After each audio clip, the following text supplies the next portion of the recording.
الموهبة في سياق التقرير التالي. The boss said that new devil is arriving. Is he well known? Famous throughout the world. And what did they say about him? They say he is a legend.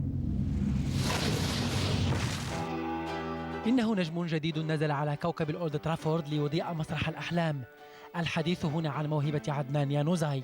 عدنان لاعب كرة قدم موهوب، بلجيكي المولد، ألباني الأصل، تركي الهوى، إنجليزي الإقامة. مؤشر قياس سهم الفتى يانوزاي ارتفع بعدما خلص الشياطين الحمر من مخالب القطة السوداء ساندرلاند بتسجيله هدفي الفوز. وقيمة سندات موهبته أنعشت رواد مسرح الأحلام، حيث بات يانوزاي المنقذ والمخلص، منقذ مانشستر يونايتد من الهزيمة ومخلص المدرب مويز من أزمة النتائج في سوق البريمير ليج.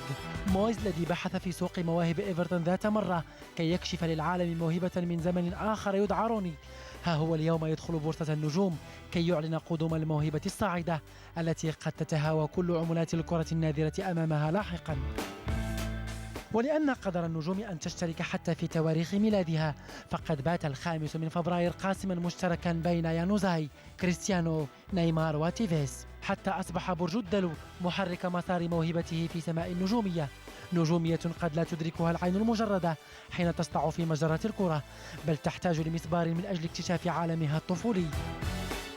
قدوم عدنان لأكاديمية اليونايتد عام 2011 فتح له فضاء عوالم أخرى لاكتشاف سحر المستديرة، لكن قرب نهاية عقده مع الشياطين زادت من حرارة التنافس على موهبته من قبل زمرة العمالقة كالبارسا والبايرن واليوفي.